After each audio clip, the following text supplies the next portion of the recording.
இப்பொழுது நேரடியாக அறிவார்ந்த மதத்தின் அடிப்படை கொள்கை, முதல் பரிமாணமான அடிப்படை கொள்கையை பற்றி தெளிவான கருத்துக்களை முன்வைக்க விளைகிறேன்.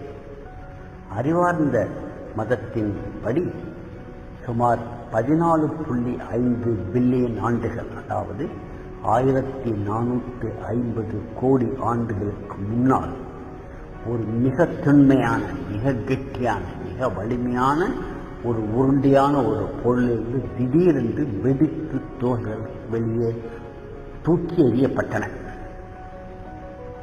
அப்படி என்றால் அந்த துகள்கள் எல்லாம் மிக வேகமாக பரவி செல்ல செல்ல அங்கே குளிர்ச்சி வரும். ஏனென்றால் ஒரு அடைத்து வைக்கப்பட்ட இடத்திலிருந்து திடீரென்று வெடித்தால் குளிர்ச்சி வருதல் இயல்பு. உங்களுக்கு சந்தேகம் இருந்தால் சோடாவை திடீரென்று உடையுங்கள். சோடாவிலிருந்து தண்ணீர் பொங்கி வரும். அதே சமயம் சோடா அதே போல குளிர்ச்சி அடைகிறது.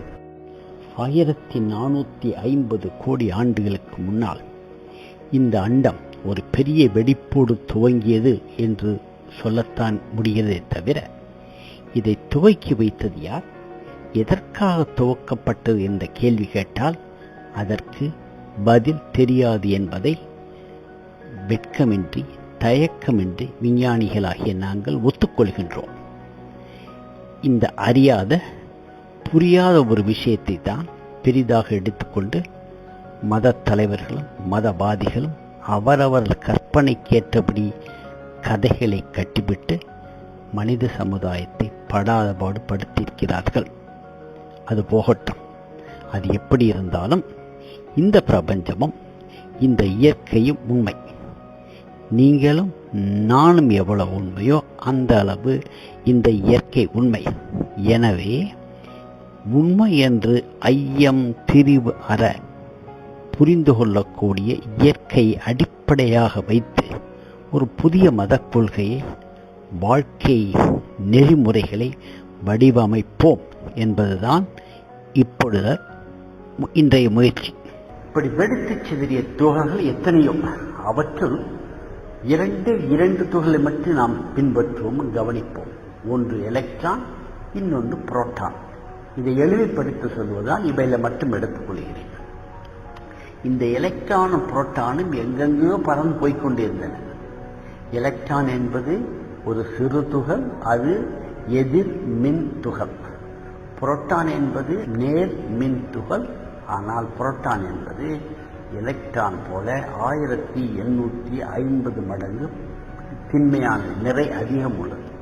இப்படி போய்கொண்டே இருக்கும் பொழுது ஒரு சந்தர்ப்பவசத்தால் பல மில்லியன் ஆண்டுகளுக்கு பின்னால், கவனிங்கள், 1450 கோடி ஆண்டுகளுக்கு முன்னால் இந்த வெடிப்பு ஏற்பட்டது. சுமார் 100 கோடி ஆண்டுகளுக்கு பின்னால் இவைகள் சந்திக்க என்பதாக கற்பனை செய்து கொண்டான்.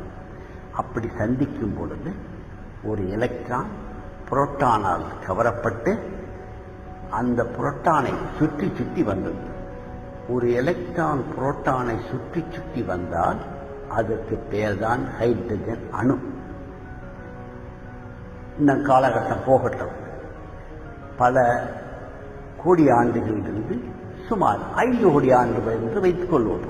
அந்த காலகட்டத்தில் பல வகையான புரோட்டான்களும் பல வகையான நியூட்ரான்களும் பல வகையான எலக்ட்ரான்களும் சேர்ந்து வெவ்வேறு வகையான மூலகங்கள் தோன்றின. மூலகங்களில் உங்களுக்கு பல வகை பழக்கப்பட்டவை உண்டு. ஹைட்ரஜன் உண்டு, நைட்ரஜன் உண்டு, ஆக்சிஜன் உண்டு, அதே போல புளோரின், குளோரின், எத்தனையோ வகையான தோன்றியது. ஆக மொத்தம் சுமார் 94 மூலகங்கள் தோன்றின. ஒவ்வொன்றுக்கும் ஒரு குறிப்பிட்ட எண்ணிக்கை புரோட்டானும் நியூட்ரானும் நியூக்ளியஸில் இருந்தன. ஒரு குறிப்பிட்ட எண்ணிக்கை உள்ள எலக்ட்ரான் இந்த நியூக்ளியஸை சுற்றி சுற்றி வந்து கொண்ட, இந்த நியூக்ளியஸ் என்பது அணுக்கரு என்று கொள்ளலாம், சுற்றி சுற்றி வந்துள்ளன. ஆக இப்பொழுது கவனிக்க வேண்டிய விஷயம் என்னவென்றால், தனித்தனி துகள்களாக இருந்தவை சின்ன சின்ன கூட்டணிகள் அமைத்து சின்ன சின்ன குடும்பங்கள் அமைத்து விட்டன. சில குடும்பங்கள் சின்னது, சில குடும்பங்கள் பெரியது. எப்படி இது நடந்திருக்கக்கூடும்?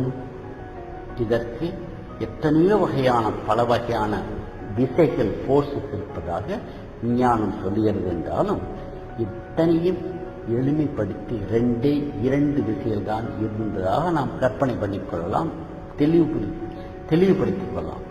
ஒன்று அட்ராக்டிவ் ஃபோர்ஸ், இன்னொன்று டிசோசியேட்டிவ் செல்ஃப் ஐடென்டிட்டி ஃபோர்ஸ் என்று வைத்துக் கொள்ளலாம். என்னவென்று சொல்வதற்கு முன்னால் ஒரு உதாரணம் சொல்லுகிறேன், எளிதில் புரிந்து கொள்ளலாம். நீங்கள் பலரை பார்த்திருப்பீர்கள், திரைப்படங்களில் பார்த்திருப்பீர்கள். ஒரு அழகான இளைஞன் இருக்கிறான், அவன் வேலைக்கு தினமும் போய் வந்து கொண்டிருக்கிறான். அவன் போய் வந்து கொண்டிருக்கும் வழியில் எங்கேயோ ஒரு பார்க்கில், எங்கேயோ ஒரு பூங்காவில் ஒரு அழகான பெண்ணை சந்திக்கிறான். ஒரு அழகான பெண்ணை சார்ந்ததுக்கு அவனுக்கு கவர்ச்சி வந்து விடுகிறது. அவன் இந்த வண்டோச்சி மருங்கு எய்தல் போல ஏதோ ஒரு காரணம் சொல்லி அந்த பெண்ணை அணுகி புன்முறுவல் பூக்கிறான், பேச துவங்குகிறான். அந்த பெண்ணும் இந்த இளைஞனுடைய ஆணழகை பார்த்து மயங்கி அவனோடு பேச துவங்குகிறான். அவளுக்கும் இவனிடம் ஒரு கவர்ச்சி வருகிறது, இவனுக்கும் அவளிடம் ஒரு கவர்ச்சி வருகிறது. இப்படியே கொஞ்ச நாள் பழகின பிறகு அவன் காதல் கடிதம் எழுதுகிறான், கவிதை எழுதுகிறான், ஆடுகிறார்கள், பாடுகிறார்கள். கொஞ்ச காலத்துக்கு பிறகு காதலர்கள் குடும்பஸ்தராகிறார். அந்த பெண்ணும் ஆணும் திருமணம் செய்து குடும்பம் துவங்குகிறார். குடும்பம் துவங்கின பிறகு குழந்தைகளை பெறுகிறார்கள். அவர்களுக்கு ஒரு பையனும் பெண்ணும் இருப்பதாக கற்பனை செய்தது. ஆகவே 4 பேர் சேர்ந்து ஒரு சின்ன அழகான குடும்பம். அந்த குடும்பத்தில் போதுமான வருமானத்தை தேடிக்கொண்டு வந்து சேர்ப்பது அப்பாவுடைய பொறுப்பு. அந்த அப்பாவையும் குழந்தைகளையும் பாதுகாக்க வேண்டியது அம்மாவுடைய பொறுப்பு. ஆகவே அப்பா அந்த குடும்பத்தில் மூளையை இருந்தால் அம்மா அந்த குடும்பத்துடைய இதயம் என்று வைத்துக் கொள்ளலாம். அப்பாவின் மூலம் சிறந்த அறிவு கற்பில் வருகின்ற பொருளாதாரம் சேர்ந்து அம்மாவின் வகையே அன்பும் பாசமும் பரிவு செய்தது. ஆகவே அந்த குடும்பம் ஒரு அழகான குடும்பமாக இயங்கி வருகிறது. இப்பொழுது கவனியுங்கள், இவர்களுக்கு இடையே அந்த ஆணுக்கும் பெண்ணுக்கும் இடையே காமம், காதல்கள் ஒரு கவர்ச்சி. அந்த அப்பா அம்மாவுக்கு குழந்தைகள் மேலே ஒரு பாசம். ஆக இவர்களுக்கிடையே ஒட்டுறவு இருக்கிறதுனால்தான் ஒரு குடும்பம் இருக்கிறது. இதுதான் அசோசியேட்டிவ் ஃபோர்ஸுக்கு உதாரணம். அதே சமயம் கவனித்தல், அப்பா சம்பாதிப்பதை எல்லாமே அப்பா பயன்படுத்துவதில்லை, அம்மா சமையல் பண்ணுவதையெல்லாம் அம்மாவை சாப்பிட்டு விடுவதில்லை, அல்லது அம்மா சமையல் பண்ணுவதையெல்லாம் குழந்தைகளுக்கும் கொடுத்து விடுவதில்லை. குழந்தைகளுக்கும் கொடுப்பார், கணவனுக்கும் கொடுப்பார், தானும் சாப்பிட்டார்கள். எவ்வளவுதான் அன்பும் பாசமும் பரிவும் உள்ள தாயாக இருந்தாலும் அவளுக்கு என்று உணவு வேண்டும், உடை வேண்டும், உறங்க இடம் வேண்டும், குளிக்க ஒரு இடம் வேண்டும். அவளுக்கு என்று ஒரு தனிமையான ஒரு நேரமும் ஒரு பகுதி வேண்டும். அப்பொழுதுதான் அம்மா என்று ஒரு தீர்க்க முடியும். அதே போலதான் இப்பொழுது நீங்கள் கார்பன் என்ற ஒரு அணுவை எடுத்துக் கொள்ளுங்கள். அதிலே 6 எலக்ட்ரான் இருக்கும், 6 புரோட்டான் இருக்கும், 6 நியூட்ரான் இருக்கும். ஆக பாருங்கள், 6 புரோட்டானும் 6 நியூட்ரானும் கார்பன் கருவில் அகப்பட்டுக் கொண்டிருக்கும். 6 எலக்ட்ரான் வெளியே சுற்றிக் கொண்டிருக்கும். அப்படி இருந்தாலும் இந்த எலக்ட்ரான்கள் கார்பன் நியூக்ளியஸில் போய் உள்ளே சங்கமம் ஆகிவிடுவது இல்லை. அதே போல 6 புரோட்டானும் 6 நியூட்ரானும் இருந்தாலும் இந்த நியூட்ரான்கள் எவ்வளவுதான் நெருங்கியிருந்தாலும் புரோட்டானோடு ஒன்றி விடுவதில்லை. ஸோ நியூக்ளியஸ் அணுக்கருவில் 12 துகள்கள், அவைகள் எவ்வளவு நெருங்கியிருந்தாலும் ஒவ்வொன்றுக்கும் தனித்துவத்தோடு இருக்கின்றன. அதே போல 6 எலக்ட்ரான்கள் வெளியே சுற்றி கொண்டிருக்கின்றன. சூரியனை பல வகையான கோள்கள் சுற்றி கொண்டிருப்பது போல வெவ்வேறு வட்ட வடிவத்தில், வெவ்வேறு எலிப்டிக்கல் ஆர்வத்தில் எலக்ட்ரான் சுற்றி கொண்டிருக்கும். இவ்வளவுதான் கார்பனாக்சைடு. இது ஒரு சின்ன உதாரணம். இதுல மிக தெளிவான கருத்து என்னவென்றால், இரண்டு வகையான போர்ஸஸ் பற்றி, விசையை பற்றி தான் சொல்லியிருக்கிறது. ஒன்று அசோசியேட்டிவ் ஃபோர்ஸ், அட்ராக்டிவ் ஃபோர்ஸ்.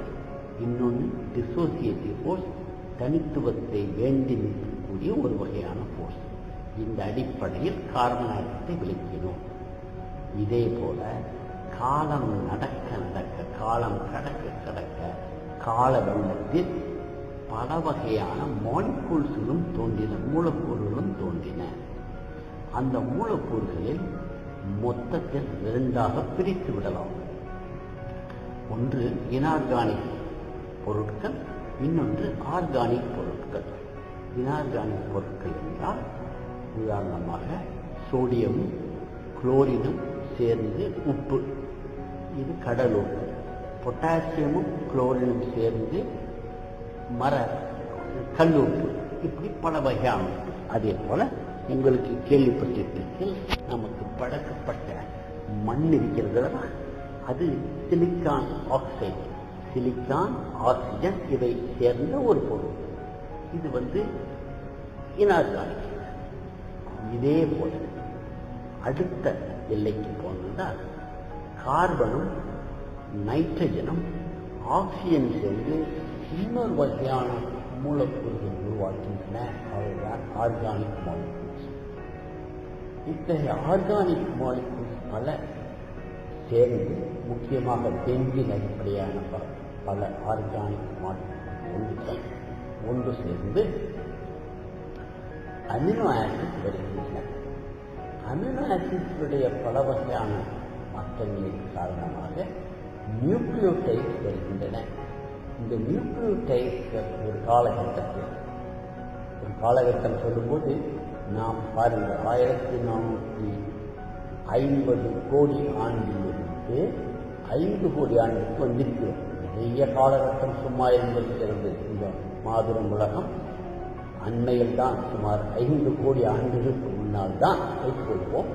இந்த மாதிரி ஒரு ஆர்கானிக் மாலிகூல்ஸ் துவங்கி நியூக்ளியோடைட்ஸ் துவங்கி, அந்த நியூக்ளியோடைட்ஸ் எல்லாம் ஒவ்வொரு அரிசியாக நிற்காது அவைகளுடைய கட்டுப்பாடாக பேசி முடித்துக் கொண்டதாக வைத்துக் கொள்ளலாம். இரட்டை வளர்ச்சியை வந்தது, அதுதான் டிஎன்ஏ. இந்த டிஎன்ஏ என்பது ஒரு மரபணு. இது செய்திகளை பரிமாறப்படும். ஒரு இடத்திலிருந்து இன்னொரு இடத்திற்கு செய்தி கொண்டு செல்லக்கூடிய ஒரு தகுதி உண்டு. இரண்டாவது, அது ரெப்ளிகேட் பண்ணுறது, குட்டி போடத்தில் இப்படிப்பட்ட திறனை இந்த டிஎன்ஏ உண்டு. இத்தகைய டிஎன்ஏ உள்ள ஒரு உயிர் மாலிகூல் இத்தனையும் சேர்ந்துதான் ஒரு காலகட்டத்தில் ஒரு செல் உருவாகும். செல் என்பது ஒரு உயிர் உள்ள ஒரு துகள். எப்படி எலக்ட்ரான் ஒரு துகளோ, புரோட்டான் ஒரு ஃபண்டமெண்டல் அடிப்படை துகளோ, அதே போல செல் என்பது உயிரினுடைய அடிப்படை துகள், அல்லது அது உயிர் துடி என்று சொல்லலாம். துகள் என்று சொல்லுவது ஒரு துடி என்று சொல்லலாம். உயிரினுடைய துடி. இந்த செல்லுடைய சிறப்பு என்னவென்றால், அதற்கென்று பல கட்டுப்பாடு, பல வகையான இயக்க நெறிமுறைகள் உண்டு. ஆகவே அது வெளியே கிடைக்கக்கூடிய பொருட்களை உள்ளே வாங்கிக் கொண்டு உணவு தயாரிக்கவும் மட்டுமல்ல, குட்டி போடவும் தெரியும். இது அதுதான் செல்லுடைய சிறப்பு. இப்படி வளர்ந்ததுதான் முதலில் ஒரு செல் உள்ள பாக்டீரியா. அப்புறம் காலகட்டம் மாறுகிறது. இந்த பிரபஞ்சம் குடியிலிருந்து பல வகையான உயிர்கள் தோன்றின. பூச்சி, புழு எல்லாம் பெரும்பாலும் கடல் உள்ளே தோன்றின. பின்னர் கடல் உயிர்கள் தோன்றிய பிறகு இதே சமயம் பூமியில், தரையில் சூழ்நிலை கொஞ்சம் சிறப்பாக, கொஞ்சம் மென்மையாக இருக்கிறதுனா அங்கேயும் சில உயிர்கள் தோன்றின. இந்த உயிர்கள் எல்லாம் போகிற போக்கில் தோன்றிவிடவில்லை. எத்தனையோ வகையான சுனாமி போன்ற பேரழிவுகள் வந்திருக்கின்றன. எத்தனையோ இடங்களில் பூகம்பம் நடந்திருக்கிறது, எத்தனையோ இடங்களில் எரிமலை பொங்கியிருக்கிறது. ஆகவே இத்தனைய வகையான உயிர்களும் பிறந்து இறந்து மீண்டும் மீண்டும் தப்பி தவறி மேலே வருகின்றன. இதுதான் பரிணாம வளர்ச்சி, இதுதான் எவல்யூஷன்.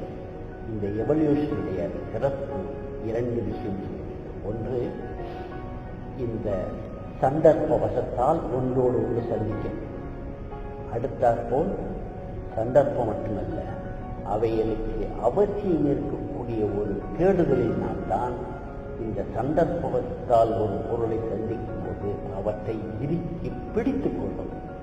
இறுக்கி பிடித்துக் கொள்ள மட்டுமல்ல, அந்த பிடித்த பிடியை விடாமல், காதலர் தெரியாமல், கபவத்தை நெகிழாமல், அது காலம் கடத்த தன்னை தயாரித்துக் கொள்ள அதற்கு பழக்கப்படுத்திக் கொள்ளும். அப்பொழுதுதான் அந்த சின்ன சின்ன குடும்பங்கள் எல்லாம் பெரிய பெரிய குடும்பங்களாகும்.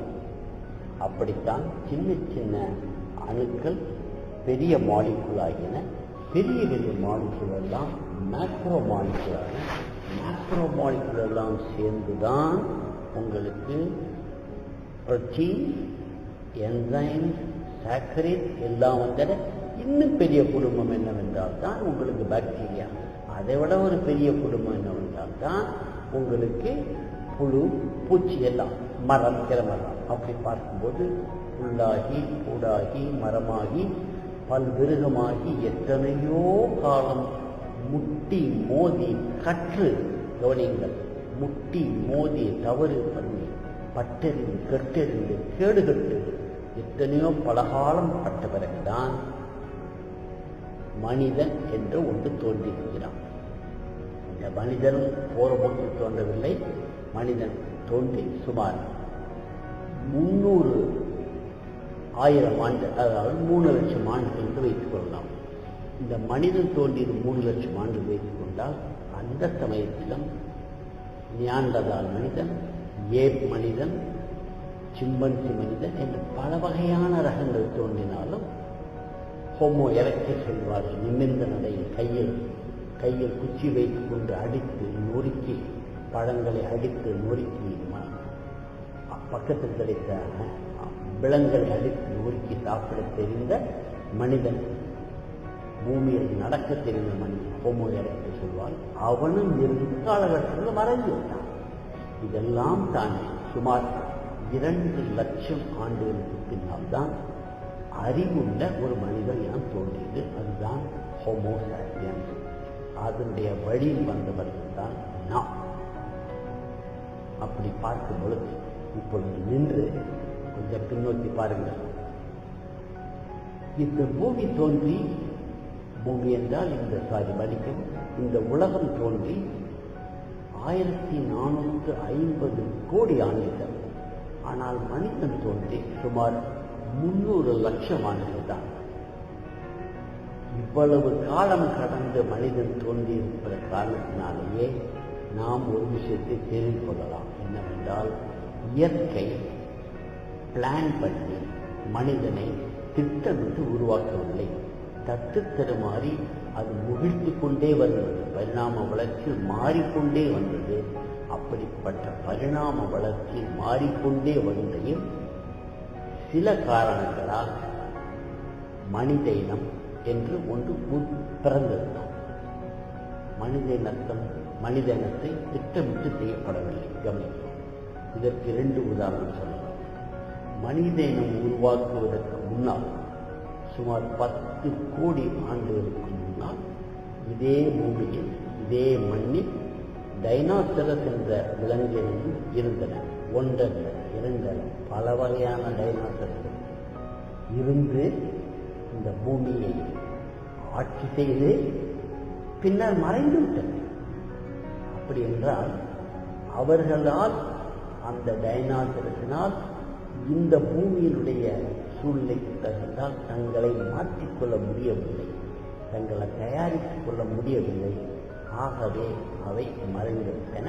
அந்த போராட்டத்தில் தப்பி தவறி வந்தவன் தான் மனிதன். அப்படி தப்பித்தவறி வந்த மனிதர்கள் ஒன்று தான் நீங்களும் நானும். இதிலிருந்து இன்னொரு விஷயம் தெரியும். மனிதன் படைக்கப்படவே இல்லை, கடவுளாகவும் படைக்கப்படவில்லை, இயற்கையாகவும் படைக்கப்படவில்லை. தட்டு தடுமாறி வந்த சூழ்நிலை ஏதோ ஒரு காரணத்தால், சந்தர்ப்பவசத்தால் பல வகையான மாலிகூல்ஸ்கள் ஒரு வகையில் சீராக அமைந்ததனால் மனிதன் என்ற உயிர் வந்திருக்கிறது, ஒரு உயிர் பிறந்திருக்கிறது.